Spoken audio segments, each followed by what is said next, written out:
Why can't he fight an undefeated champion in his prime in Crawford?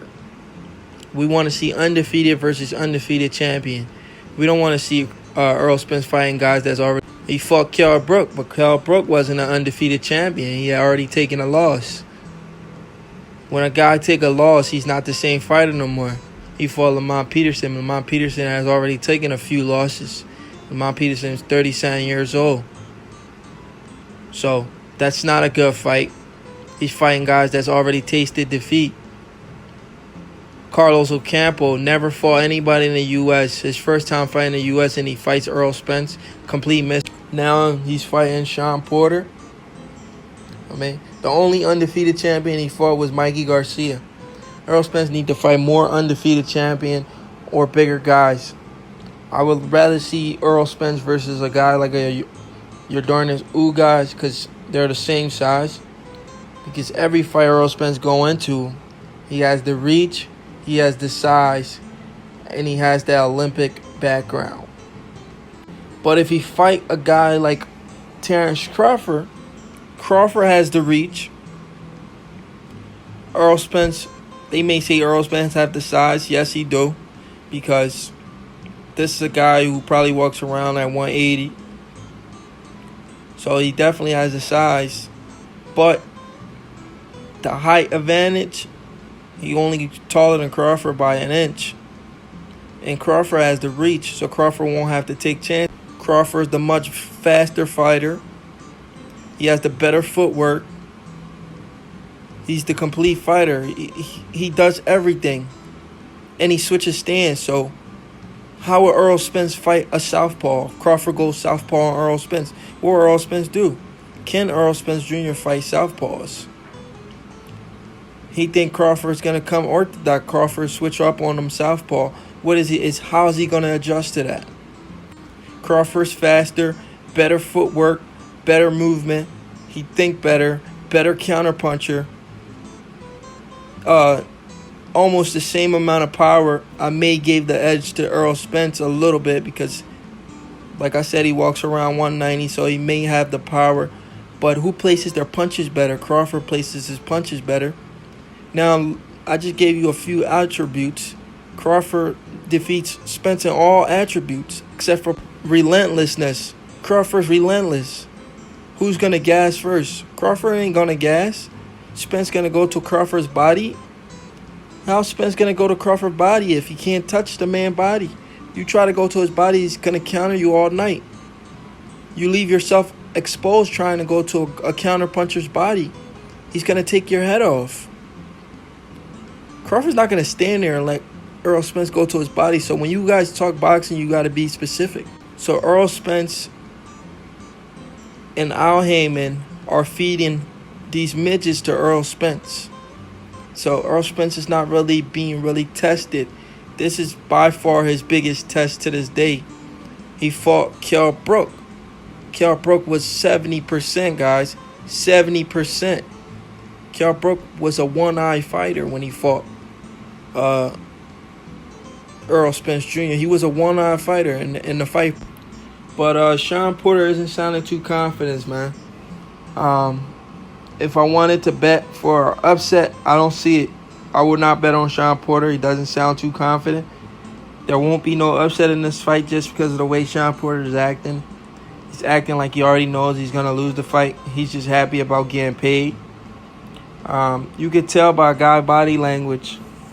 Shawn Porter knows he's losing this fight. He's just happy to get paid. Yup, Shawn Porter's just happy to get paid. He knows he's not winning this fight. But this will be a competitive fight. I won't sit here and say this will be a one-sided fight. It will be a competitive fight. But my biggest thing about this fight is I want to see Shawn Porter make it to 12. I don't want to see any man down. Reason why is because I want Shawn Porter to put up a good fight. And Shawn Porter shouldn't get stopped. If Mikey Garcia didn't get stopped, there's no way Shawn Porter should get stopped. You need to put that man down, saying, prove that thing is a hoax. Errol Spence is not hitting as hard as he claims to be hitting. Man down, scrap season.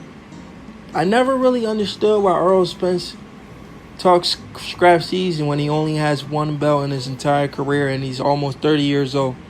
That makes absolutely no sense. Can somebody tell me why Errol Spence always claims scrap season? The guy's 30 years old and he only has one belt and only been in one weight division. I think he was at 154. He didn't win a belt there. He might have started his career at 154. I'm not sure. But he's at 147 and he's only had one belt in his entire career and he's 30 years old. Been a champion one time.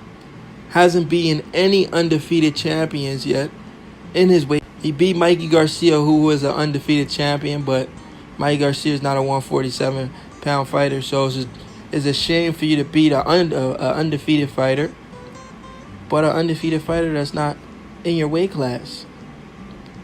So that's a bad look. That's a really bad look.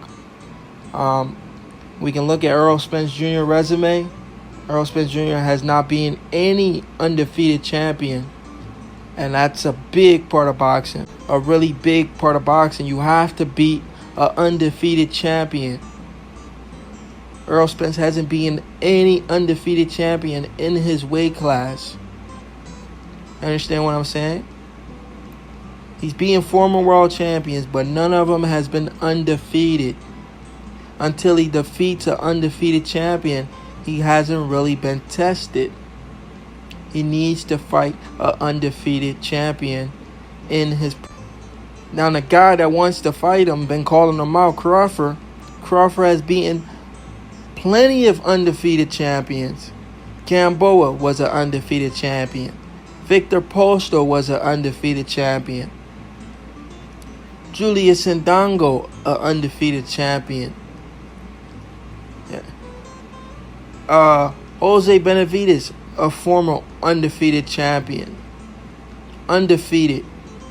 Errol Spence can't say the same thing. He hasn't beaten undefeated guys who are so confident in their prime. He hasn't beaten none of those guys. He's beating guys that's already been beaten. And he's fighting little guys. He's fighting midgets. The last guy he fought that was pretty big was Carlos Ocampo, who has never fought in the U.S. His first time in the U.S., they throw him against Errol Spence. That was a cherry pick of a fight. And say it's... But anyway, I got Errol Spence winning this fight against Shawn Porter. I think Shawn Porter isn't giving off the energy that he needs to be giving off. Shawn Porter is selling his belt. If you're betting in this fight, don't bet for Shawn Porter. This will not be an upset. Errol Spence will win this fight.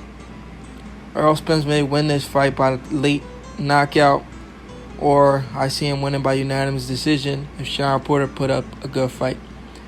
Do me a favor, hit that like button, hit that subscribe.